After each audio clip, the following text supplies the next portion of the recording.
morning, LinkedIn. Good morning, Facebook. Good morning, YouTube. Good morning, the world. Coming up on today's show is Annika Bowhay from Annika Bowhay Marketing. So we're looking forward to seeing Annika in just a few minutes.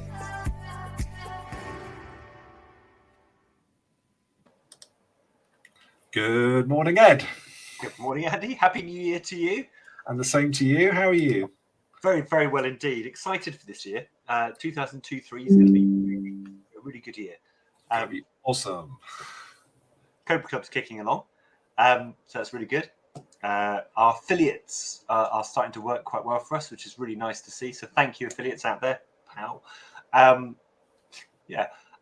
if you fancy being an affiliate, come and have a chat to Andy or me, and we can introduce you how you can earn a significant income working for the Cobra Club.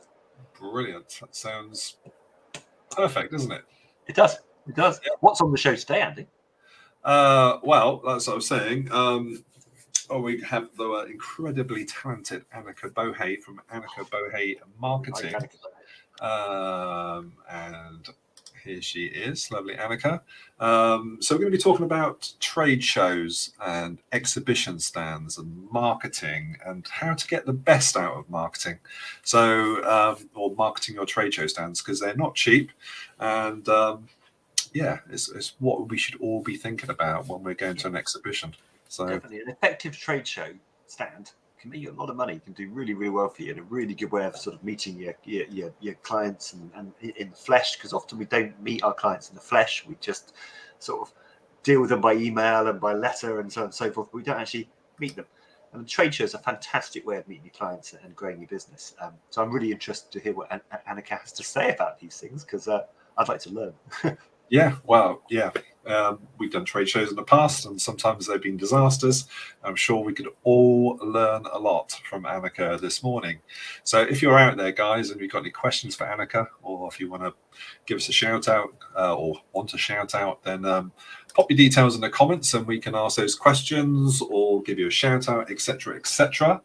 But I think before we get Annika in, we have an event running on the 20th of January, which is next Friday, for all those property people out there. So I'm going to roll this VT. So if you're into property, why don't you come along to our property club at the Cobra Club, www.thecobraclub.co.uk. Always a good event. Always a good event. Always a good event. So let's roll this VT first.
Well, there you go. A bit of heavy rock for a Friday morning. Just really good. Wow. Get the sleepy dust out your eyes. Yeah, absolutely. So what I was going to do, Ed, I'm going to introduce the incredibly talented Annika Bowhay. So Annika Bowhay Marketing. Today we're going to be talking about trade shows and trade show exhibitions, whether they're costing too much or are they still worth it, and a little bit about Annika, who attended her first trade show when she was just 3 years old. So you could say that the trade shows are in her DNA.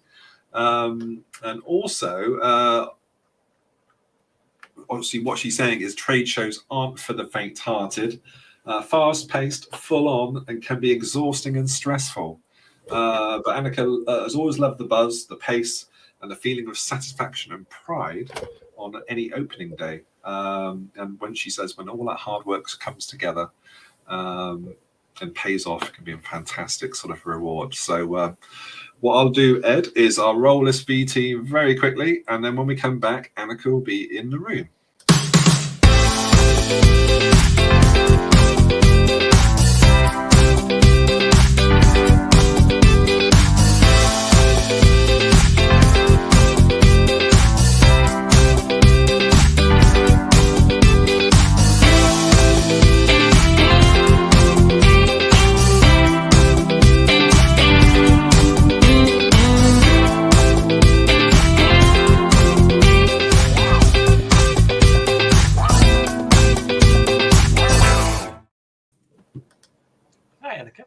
Welcome, Annika, to the Gritty Business Show. Thank you. Thanks for having me. No, really good to have you. Fantastic. So, Annika, obviously you're the trade stand sort of specialist, which we'll get into sort of shortly. But obviously, as we alluded to in the bio there, you started off at a very early age. So maybe from that point forward and going up to Annika Bowhay Marketing, sort of what's your background and what have you been up to? Yes, okay. So yeah, I'm originally from Germany, and I think that's why it's also part of my DNA, loving trade shows. The Germans are doing trade shows extremely well, and they have absolutely massive exhibition centers.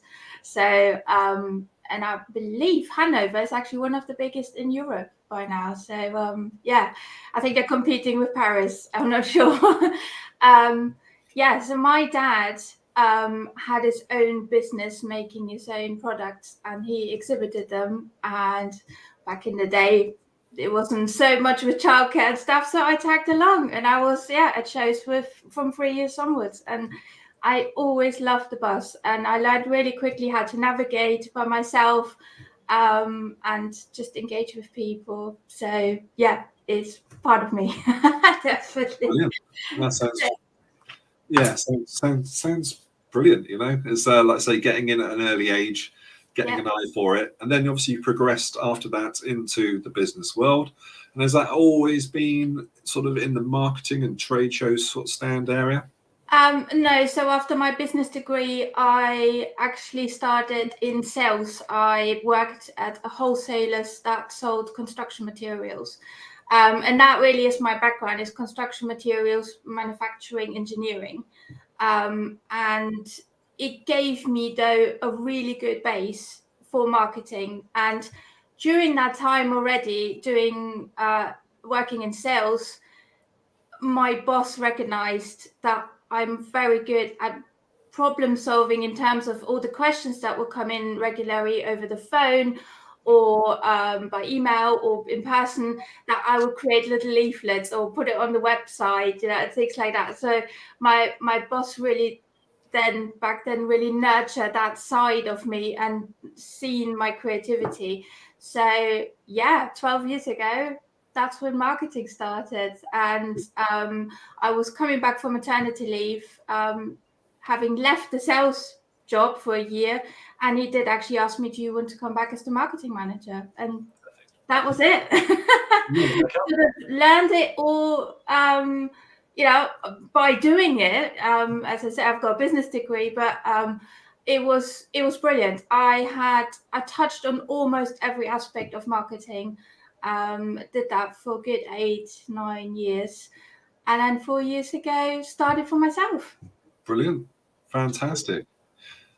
So would you work with someone who had never done a trade show before? So I suppose people's worries are that they're not extrovert, maybe they're quite quiet and they don't quite know how to behave at a trade show and what to do, and they're very fearful of it. I think probably fear is the biggest thing stopping people from actually doing trade shows. How do you help people to sort of overcome that aspect of doing a trade show?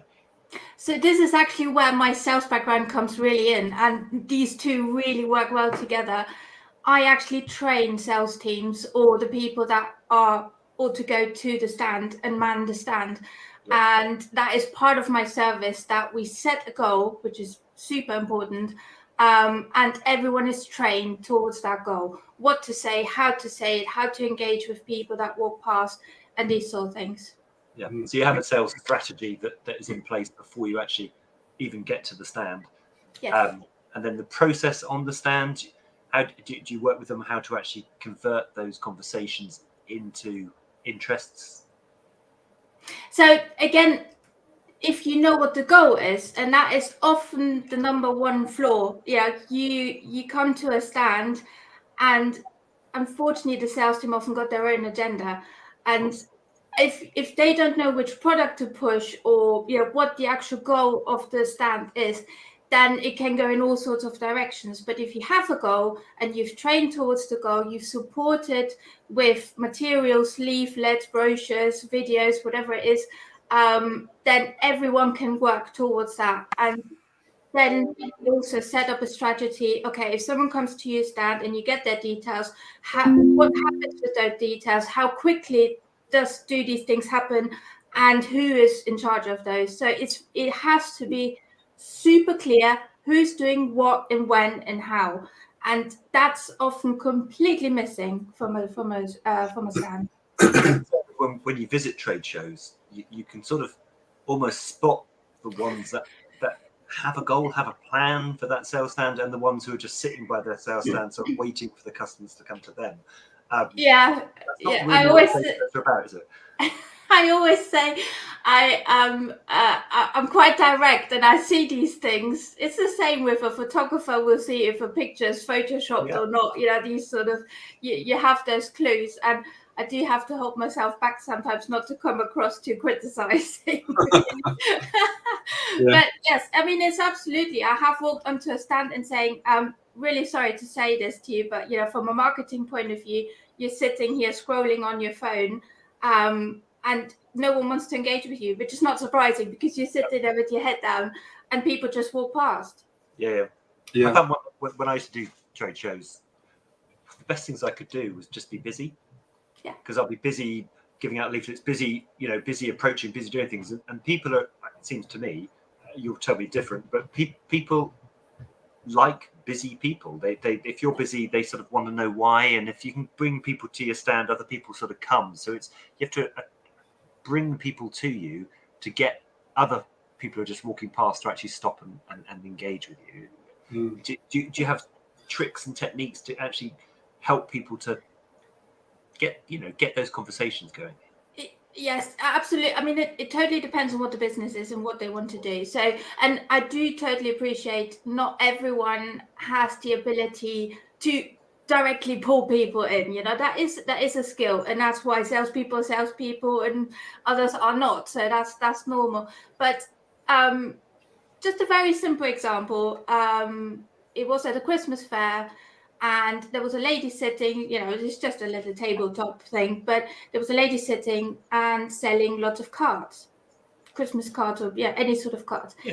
And there wasn't much happening. People kept walking past, people not showing much interest. She was very nervous, I think, as well, until I had a chat with her. And then what then came out in this chat was she actually hand-drawn all of these cards, but people then assumed they were printed and they were just bought in. They didn't realize it was her own art. So I suggested to her, the next time that you do anything like this, bring an easel and start painting, start sketching, so people make that connection. And that's so important. I mean, even the most boring stand can have some sort of activity on there, so it draws people in. Yeah, I think for the introverts out there, there's nothing worse going to a stand with no one on it, where you've got 3 salespeople in a line, and you might just it's really difficult. Spot on. It's I think a lot of business owners and salespeople who are nervous don't actually realise that their customers are probably more nervous than they are. You don't want to be, hard hit and pressure sold and all those other things. So the customers are also looking for ways that allows them to engage with you without that sort of sales pitch. Hi, welcome to my stand. Whoa. It is quite interesting. So if you can, I used to sell water treatment on stands. And actually, the more you play with the filter, we used to give out free cups of tea that were made with our water and those sorts of things. People naturally then ask, because the fear isn't there anymore. You'll make a cup of tea, they ask you about the tea. You know, there's something to talk about, and we'd have queues at the stands, and people asking questions, and obviously it's a numbers game, isn't it? Some of those people may be interested in finding out more, and so on and so forth. So it is quite interesting. I mean, I went to a show the other day, and they were talking to their friends. So as you get to the stand, they're engaged talking to their friends about whatever they're talking about, but nothing to do with work. You stand there for a couple of seconds, and you're actually quite interested in what they're doing, but because they don't pay you any interest, they sort of, you wander on to the next stand, don't you? So it's sort of having that vision, which salespeople have. Well, you can train, but to look for the people who are actually interested and pull them into the stand as well from that group of people that you have.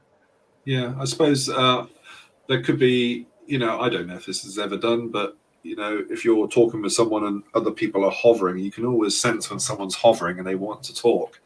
Is it good to invite them into the conversation, or should I have a notepad and say, you know, come back in 5 minutes, I'll book some time with you? How would you go about that, Annika?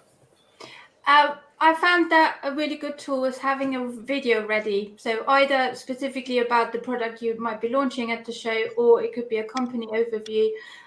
It can either be running in the background, you know, on a screen, or you could have it ready on a tablet and say, look, it's got to be 2 or 3 more minutes with this client, but would you like to watch this in the meantime? That gives the client already some sort of idea what this company is all about and what maybe their new product or service is. If they is. stay and watch that video, then you know that they are actually interested, because they're there, rather they go, oh no, and they walk off to the next stand. Well, you're looking for the people who are, you want to spend your time as a salesperson selling.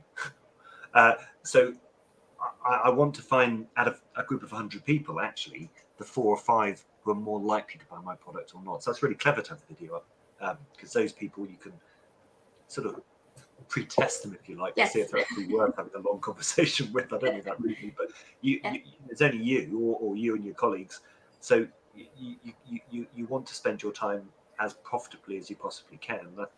It is interesting. So I think a lot of people on the stand are so pleased to have a conversation with anybody that they'll be talking to their mum on the phone, or they'll be, you know, and actually that's not why they're there. And And to be fair with that, that ties in with something else that I really look at every time that we plan a show, is people should have time to call their mum, or they should have time to have a proper meal. They should have time to go outside and have some fresh air. So what this means is, normally what the case is, this is in my experience, is the poor sales administrative, or they have to do 12-hour days with no break whatsoever. I mean, they're lucky if they get a loo break.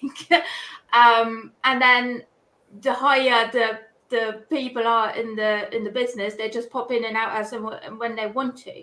And I always say a schedule of a manning schedule for the stand is super important, because if you factor in breaks, and I do absolutely believe, especially when a show can be up to 7 days long, you do need fresh air, you do need a proper meal, you can't just survive on coffee and things like that, then the productivity and also the energy will be still high, because normally you can see it kind of drop off the last couple of days and people really just want to go home. But if you schedule these things in and say, okay, you're doing 3 days, one morning, one afternoon, and another morning, and then the other people between that, it creates a lot more productivity. And that's really important, that you have a manning schedule. Something that I find is also very interesting is that when you have the stand, is that I want the people on the stand to go around the show and actually appreciate it and understand who's there and see the competition and come back and talk about it, because there's nothing worse than people stood in the show and actually all they want to do is go and look around, and they're not focused on what's going on. But if they have an understanding of what's going on everywhere else, they can see what the people are doing. It builds their confidence.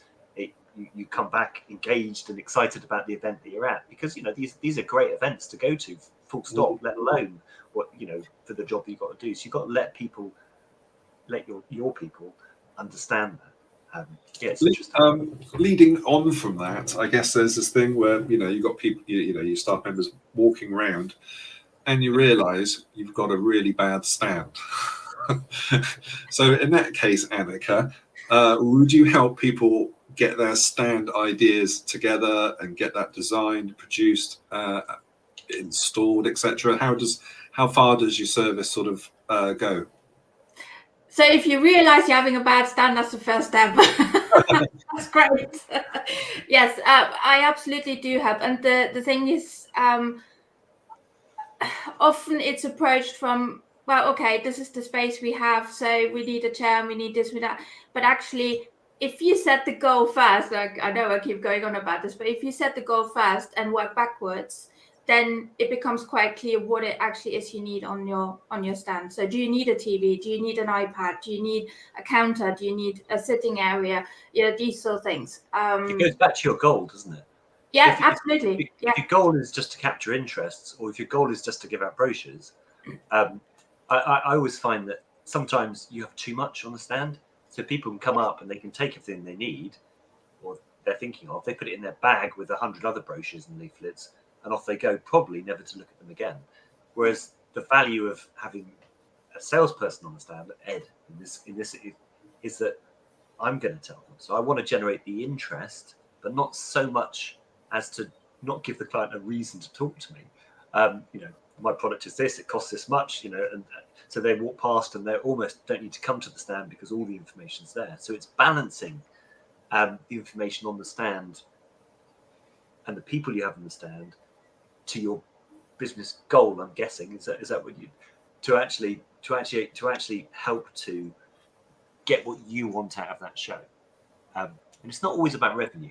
Sometimes it is about brand and about awareness. But it's Yes, absolutely. I mean, generally, I always say marketing, anything you do in marketing, any marketing activity can be anything, always has to have a reaction. So what I mean by that is, specifically on trade shows, people will put out buckets of sweets or buckets of pens or buckets, and people literally, I've seen it several times, people go around with a big bag and just put all the stuff in and then go home with all the freebies. What did the stand get out of it? Nothing. So we always want a reaction in marketing. We want something in return. We want the email address. We want the business card. We want the name. We want, something that we need. So never give out anything for free. And I think people don't often realize. I mean, to book a space at a show, to book the stand, is a huge investment. And I say investment because I do believe it's not a cost. It should be an investment. But then they don't think it through to the end, and they give out all these freebies without getting anything in return. So you should always have that reaction when you do marketing. Yeah, I totally agree. Well, a lot of people have a business plan; they want to grow their business, etc., and they view marketing as, like you say, a cost to their business. And actually, marketing should be the engine that drives a business. If I'm spending £5 on marketing, I want to get £10 back. There's a realization in it. So a lot of people don't understand the correlation between marketing. They think it's a few adverts, or they think it's going on social media, etc., and they haven't got an integrated, proper sales and marketing plan, of which trade stands, if that's what you want to do, focuses. But there's a purpose to it as part of the marketing strategy for your business, and therefore it has to have a return, whatever that return is for you. There's no point spending money doing something, turning up with a rubbish stand, going, I told you trade shows wouldn't work. Of course they work. They work really effectively. You're just proving a point and spending money to do it, which isn't a good point because you've done it badly. And that's where having somebody on board in your team as a consultant or as part of the team like yourself is so important to a business, because what you're going to do is you're going to take that marketing spend and make it profitable for their business. And people don't realize that if I'm spending money, I want to get money back. Ultimately, if I'm the business owner, why am I doing it? I could stick the money in the bank and get some interest on it. Why spend the money if it's not going to give you any benefit? So you have to look at these things sensibly, and using people like Annika, such a value to your business. It's not a cost, like you say. It's spending your money wisely to make more money. And that's the whole point of running a business. Otherwise, we could all just stick all of our money in the bank and have the interest. If you're going to run a business, you're spending money to make money ultimately. And the marketing strategy is the engine behind the business, and stands and marketing strategy around those stands are part of that engine. And you have to do it right. And you know, as a business owner, why would I be an expert on it? I'm an expert in, I don't know, engineering or whatever, you know, whatever your dad was producing. That doesn't make me an expert in marketing. So that's where bringing in an expert can really benefit your business. Now, Annika, let's say I'm a new startup business and I've never been to a trade show stand exhibition, but I'm thinking about going to one and I have no idea what I'm doing. So I'm going to play a little VT. I'm going to give you sort of 12 seconds to think about this. But what would be your 3 top tips for a successful trade show stand? So have a think about it, and we'll roll this VT. And where is it, Ed? Where is it? Here we go. Okay.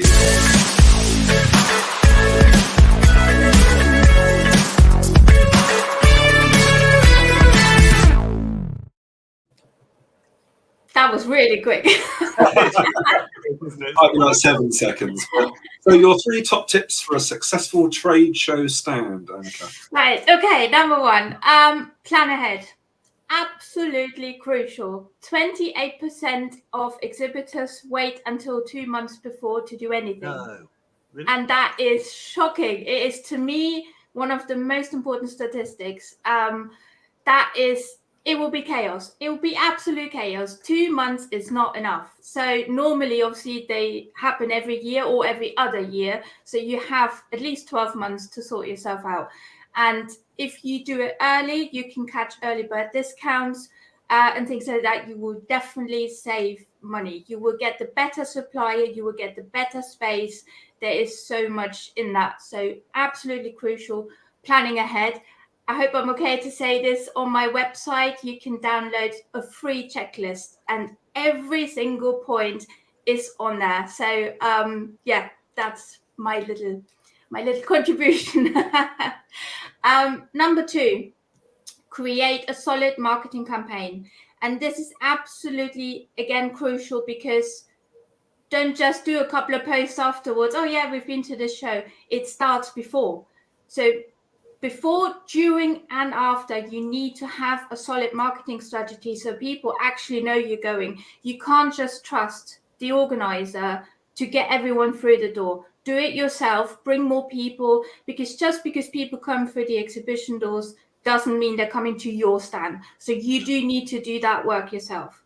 I think the people organising the event, their main interest is getting people to be on stands. And that's how they make their money. It's your job to actually get those clients to your show and to come to visit the stand. So I think a lot of people, do you find people miss out inviting their existing clients to come to visit them at the stand and using their existing clients as part of their marketing tool? Do you find that's useful? Only to a certain extent, because I've seen in the past people inviting one of their best clients, and I guess that is oh, look, so-and-so is here. That's great. But if there's 8 people swamping your stand and no one else has got space, and you're sitting there for 2 or 3 hours having your annual meeting, that's not great. So you have to be careful with that sort of thing. It's nice to have well-known people on your stand. Equally, don't block the stand because they're already your client. So you're not going to make more money necessarily with them. You want the new ones to come in. And your 3rd top tip, Annika?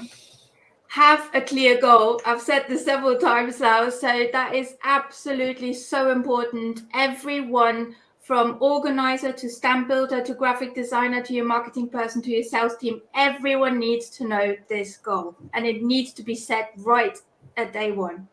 Yeah. And do you help businesses set a realistic goal? Yes, absolutely.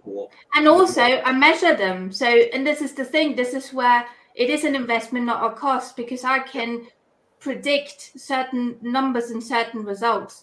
You shouldn't just go and see how it goes. You should actually come back with at least having enough orders so your show is paid for, ideally, obviously with profit. So yes. That's really interesting. And going back to that bit that you said earlier about planning a show for the future, if you said, I mean, getting in there quick enough. I mean, I know that if you want to do a larger show, booking venues 18 months ahead, really, and some people are booking two or 3 years ahead. If you want a venue that's right, you've got to get in there. And popular shows, they book up, and the places within those shows book up, the best stands, if you see what I mean, the best locations book up really quickly. So you've got to sort of have it as part of a sort of a long-term, medium-term and short-term sort of strategy to sort of make these things work. Is that what you find when you're with people? Do people think that, oh, well, if I just get Annika in next week with my show, she'll help me make it work? Yeah, I would do my best. I would always say 6 to 8 weeks before, I can probably rustle something up, but it's not going to be as ideal as if you start 6 or 12 months before. It should absolutely be, I mean, this should be part of your business and your marketing plan. You should put your shows in there and work towards them. This isn't just, oh, we do this on the side a little bit, and this is why I'm doing what I'm doing. Often the marketing team, they have their full-time jobs, they have their hands full doing this on top, because there's so much other things involved: flights, booking hotels, booking, who's going where and how, and all of these things that, packing a pallet with all the stuff that needs to go there, prepping all the brochures. There's so many things. I mean, my free checklist is 3 pages long. It is huge. There's a lot to do. Well, one of the things you touched on sort of in your top tips there was about location and early birds. And, we've all been to shows where sort of the inner ring, I mean, there must be the ideal position in a exhibition hall to have your stand, and then you obviously go around the edges and there's sort of tumbleweed going along, and it seems like there's all the sort of people that haven't planned and their stands look terrible, and not always, but a lot of the time. And I guess, what's your views on that? Yeah, I actually purposefully walk specifically those aisles and had my card out because Well, because but that's the thing, if you don't get in time, you will end up right in the corner, 3 kilometers away from everyone else, and it's that's not where you want to be. Of course, someone has to be on the outer edges. Normally you would say the most important stands are right when you come in, right in the middle, down the main aisle, but you can still draw people to you with sound effects, with activities, with stuff. You can have people announce you over their speakers in the hall. You can have press releases. You can have photo appointments. There's so many things you can do.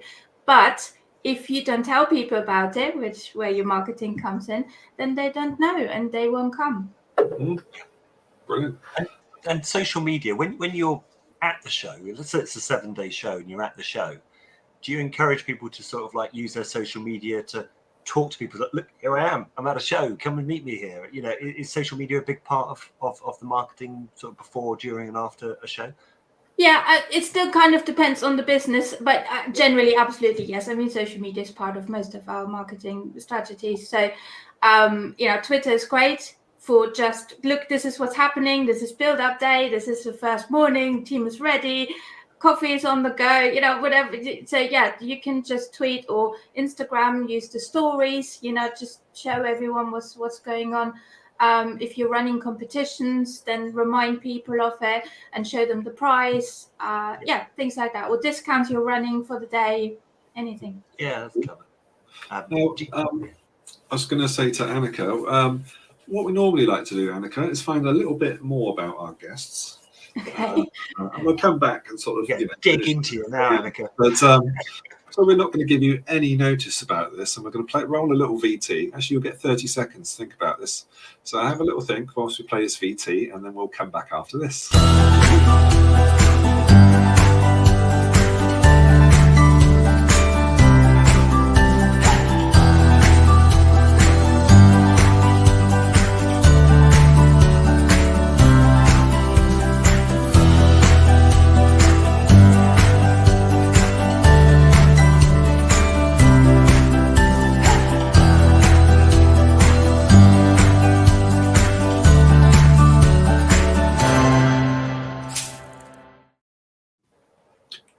perfect day. What does a perfect day look like to you, Annika? Sort of doesn't have to be work. It can be sort of home or anything that you like. Well, in private life, I would say the perfect day is a dry day, no rain, please, and a lovely. It can be a cold walk, but yeah, dry would be lovely. And then coming back, putting on the fire, and a good book, and a cup of tea, or maybe even a gin and tonic. Fantastic. That sounds like a great Sounds sort like of a perfect day.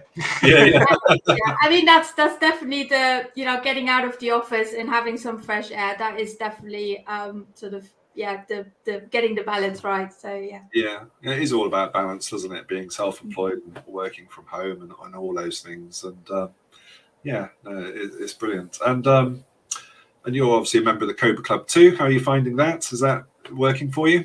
Yes, absolutely brilliant. I mean, I've been with you a few months, 4 or 5 months, I think. Yeah, So yeah, and I've tried most of the meetups, and it's brilliant. It's especially when you work from home on your own. It is lovely to just have that space where you're with other people that are in the same boat. And Absolutely. I have had so many connections and advice. And yeah, anything you need, you will definitely find. yeah. So I think it's all those things, isn't it? It's just that connection and advice, and knowing that there's people around that can help you as an entrepreneur and a business owner, because it can be tough. Say to all these people out there, one-man bands, two-man bands, large companies. It is tough running a business, and if it was that easy, everyone would be doing it. So there's a lot of pain involved out there. So I'm glad it's working for you. So we're sort of rapidly running out of time, but sort of in terms of how you work with people. What happens? Do you have is there like a free consultation? Do you go on site? What's the process of speaking with Annika, and how do I get to the point of working with Annika? Yes, so the initial consultation is absolutely free, and we can talk specifically about trade shows or about your marketing strategy. And then the next step would be I would probably spend half a day or a day in the business getting to know you and see how things work, and what it is you have been doing and what it is where you want to be. Also, obviously, a bit of market research, looking at competitors, looking at similar businesses, things like that, and just getting a really good overview. And then I can either write you a marketing strategy for 6 months or 12 months. That's what we're offering. Or you could choose one of my trade show packages. I've got 3 of them. One is a basic marketing package. One includes the stand, and the third one is the turnkey. Basically, you haven't to do anything. You just turn up on day one, and everything is done for you. Oh, that sounds good, doesn't it? Just rock up. We've been team trained. Everyone knows what they're doing. Let's just go and have some fun and generate some business. I think that's the key to it, Andy. It's fun. Yes, exactly. Business, meeting people. It's a fun thing to do, and if surround yourself with people like that, and you'll do well on a trade show. If you're enjoying it, and your clients will enjoy it too. So we walk past these trade shows with people that miserable on their stand. It's the ones who are buzzing around and getting excited, and that draws people in, doesn't it?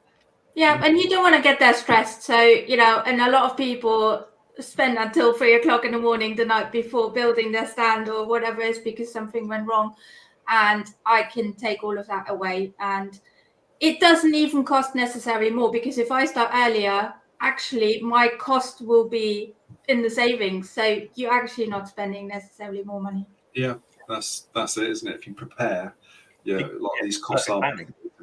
Yeah. And I'm bilingual, so that helps as well. Brilliant. So it's UK, Germany, or worldwide. You'll fly off and sort.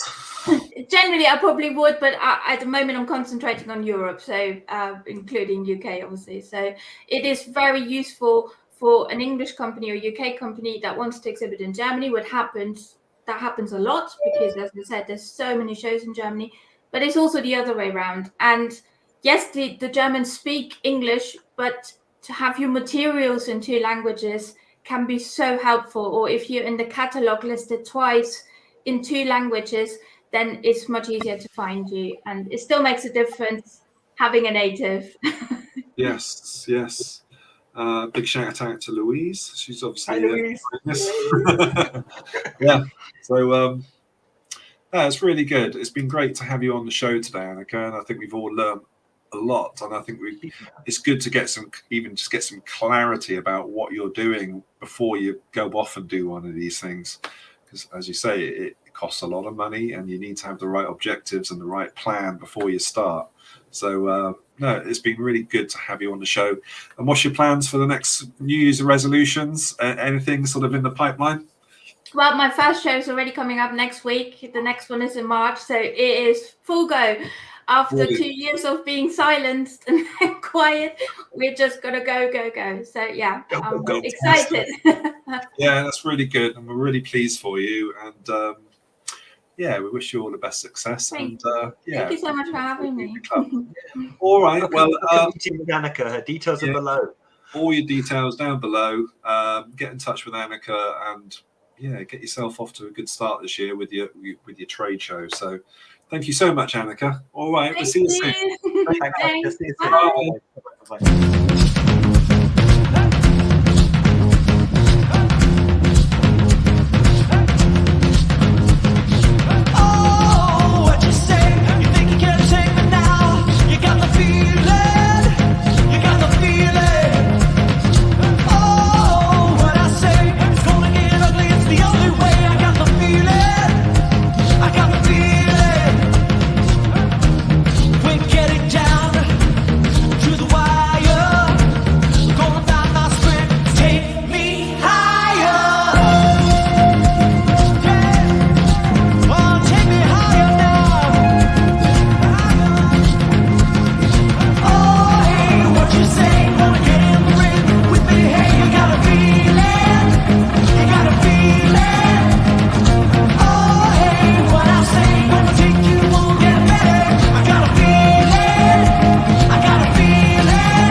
I love the music. It just keeps me going.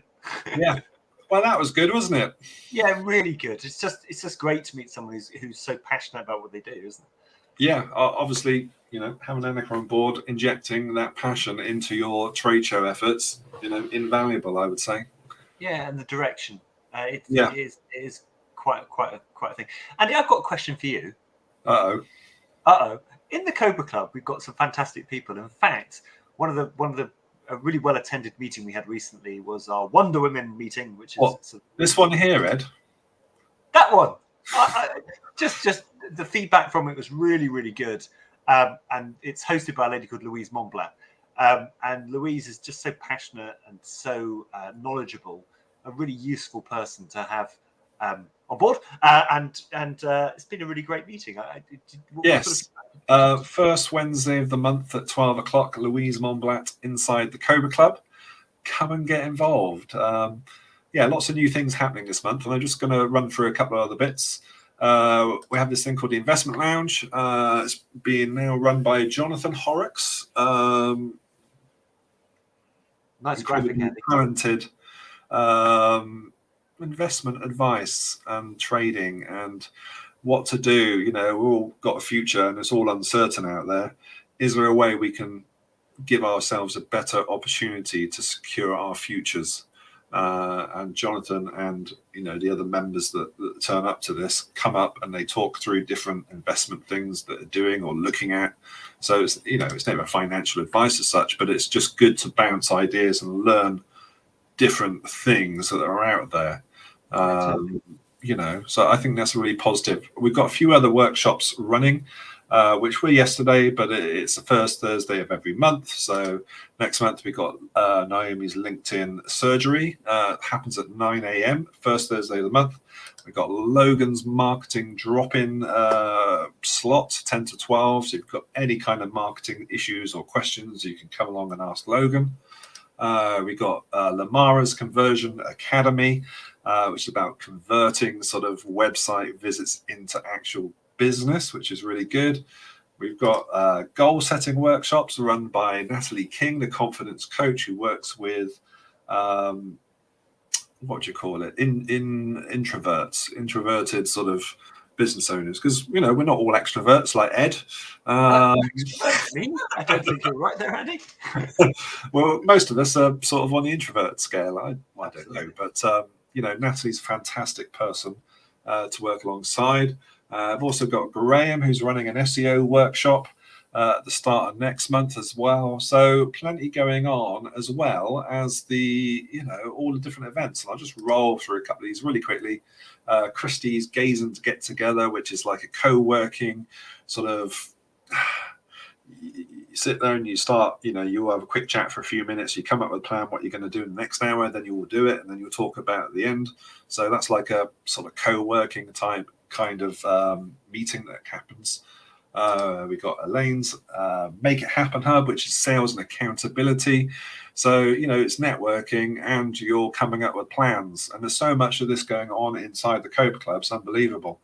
The Coffee Collective with Hannah and Christy, which is fabulous. That's more of an informal sort of coffee and chat type thing with a holistic feel. Incredible. Louise Montblanc, who's yeah, there she is. First thing Friday. It's just happened this morning. And I'm going to show you two more. Quest West, which is the lovely Judith West, which is sort of Bristol based. More formal networking. Come and get involved. And also, we've got this one here, Ed. Oh, that must be my one. Start the week as you mean to go on. A little bit like speaking to Annika.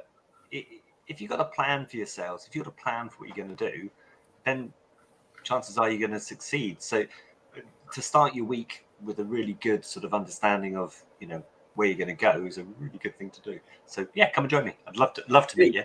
I've got a quick question for you, Andy. Within the members that we have, yes, who's your hero? Who's your hero, Andy?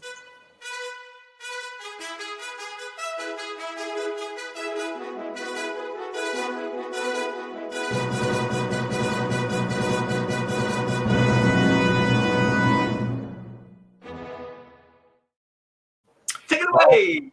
This week it's going to be Logan Blackburn. Is it? Is it?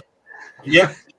Is it going to be Logan Blackburn? Yes, it is. Logan's an incredible guy, really helpful and cheerful, helps us do all sorts of marketing bits and pieces, and just pulling, one of the main things, and that's why you use people like Annika and Logan and other sort of marketing people, is that, it's so often really hard to market yourself. So that's why you're better off leaving it to professionals like Annika, Logan, and other members sort of, which we have within our community that are sort of marketing experts. So my advice to anyone is, if you're struggling with your business, go and find yourself a marketing guru to help you. So either that be Logan, that be Annika. Yeah. So if I was interested in finding out more about the Cobra Club, Mr. Hatcher, yes, how would I find out more? Well, you can come to www.cobraclub.co.uk, and if you visit the website, there's a little pop-up and you can book a virtual tour with us, which only lasts 30 minutes. And in that, we can explore ways that the Cobra Club can work for you and your business. How much does that cost me, Andy? It costs you £25 plus VAT per month, which is a very inexpensive way to market your business for the maximum reach that you can get. So you reach all around the country. The club is open from 10 till 5 every day. There's always someone there. There's always someone on our virtual reception. So in terms of, it's not always about events, and it's not always about sort of meeting people. Sometimes it's about that bit of advice you get, or sometimes it's having that place to go when you've got a question to ask, or you're having a bad day. So it's tuned in with the sort of solopreneurs and the small companies that really want to sort of sell their products and services up and down the UK. And it's all about referral network marketing and all about relationships, isn't it, Ed? It is absolutely that. Collaboration is the key to all these things. And sometimes it's just good for your health and well-being just to meet other people and to be able to talk to them whenever you're available. And the benefit of the club is it's here all day. We're based on Zoom. We've got breakout rooms. You can bring your clients in here. You can just come in and have a chat. There's always people in the club. It's always activity going on. Just great fun. And as Hannah says so beautifully, so many marketing events. Talking of Hannah Matarazzo, Hold on. Hannah's got something else to say. Diverse and inclusive. It is diverse and inclusive. It's fresh and modern, forward-thinking space to make meaningful business connections. I just love that. Thanks for all the opportunities I've had. I love being part of this community. Well, yeah, Hannah's an integral part of this community. And in fact, Hannah's a pretty good marketeer herself. Who does our videos for us, Andy? Well, let's roll one of her VTs. So here we go.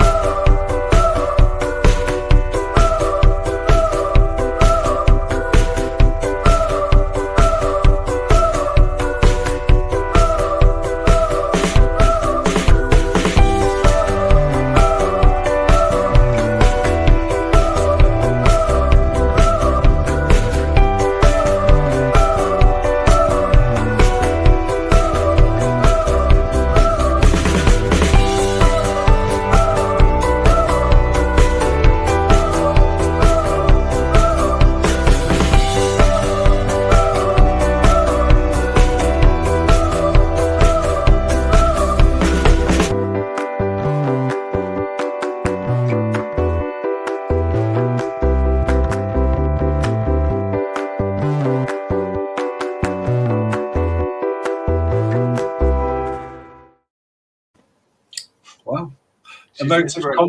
Emotive content. Words, images, sounds to invoke a response from a consumer or a business owner or whatever. Yeah, it works. People buy emotion. People buy people. Yeah, absolutely.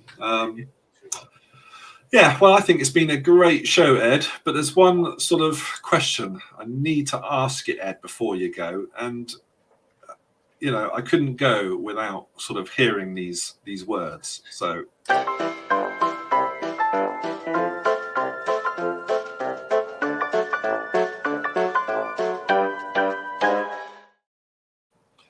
What are your wise words, Ed?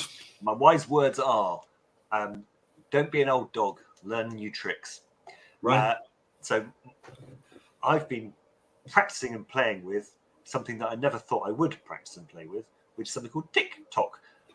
So my boys use TikTok, and it's all full of like lots of dancing cats and people making fools of themselves.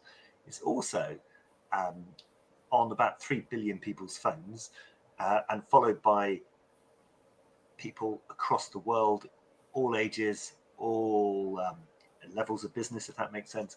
And so it's a really effective way of growing your business. So we've been playing this week with TikTok and seeing if TikTok will work for business, and we're getting some really good results from it.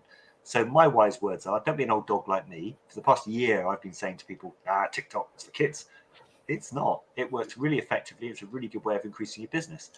If you want to find out more, come and speak to experts at the Cobra Club, like the inspiration, the hero of the week, Logan is at Bassett, or people like Annika, or people like Hannah, who will all explain to you how you can use TikTok, Instagram, Facebook to the best way to get the best connections for your business. It's free in the Cobra Club. You just come in here and people give it to you for free. So my wise words are, don't be an old dog, learn new tricks. Fantastic. Thanks, Ed.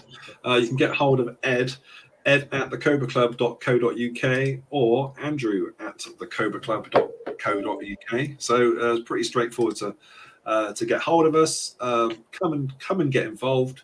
Join in. Plenty going on, and it can change your business. In this online format. We all need multiple sort of strategies with our business, and if we have enough strategies going on and we're doing them well enough, ultimately you'll be picking up business. So that's really good. So I think, Ed, it's been a fantastic show today, and I want to say a big thank you to Annika. I feel like I've learned a lot and got some more clarity about trade show stands, and would recommend anyone to chat with Annika about their trade show efforts and get her involved. Like I say, Plan. Yeah, it is an investment, isn't it? So, well, just so useful. I mean, Annika's a great example of the generosity of the people on the Cobra Club. You can go to a site, you can download her her information, her structure, so that you can actually start to do these things without spending any money at all, and actually spend your money wisely, knowing that you're spending it with people who you know can help you, rather than go to Google and try and find a company to do something for you. Come and meet the people, get to know them before you spend your money, and it'll just save you a huge amount of time and a huge amount of money. The Cobra Club is the most cost-effective form of marketing that any business can do for itself. Fantastic. Thanks, Ed. Thanks to all our guests, and we'll see you next week, guys. Over and out. Now you're watching me, yeah, all eyes on me, 'cause I've been living the good life. So come fly with me into my fantasy, and we be loving the good life, good life. I think this dream now just hit me. Why don't you just go there with me? Surfing the skies and splash in the clouds, dance in the crowds and laugh out loud. Holding your hand, unfolding a plan. Two souls in a land like gold in a pan. Float in the breeze or soak in the sea. Come go there with me where we both wanna be. Lie on the beach or fly in the streets. I'm trying to keep this vine in the reach. Putting everything I do aside, me and you are first. We can travel to the very end of the universe. You and me are meant to be divine energy. Living with no rules in a pool of serenity. Come be my fantasy, go away with me. Lock us up in a dream and throw away the keys. Come on, live this up now. Good life, good laugh, good love now. Come on, live this with me. Good laugh, good love, we live free. Come on, live this up now. Good life, good laugh, good love now. Come on, live this with me. Good laugh, good love, we live free. We need to rise with these new eyes. Pull the disguise off of these blue skies. Lights in the city reflect off the shoreline. When you're living this life, you want more time. Rewind the time, align planets. Ride this comet to a new dynamic. Your eyes on me, mine on you. Living the good life, we do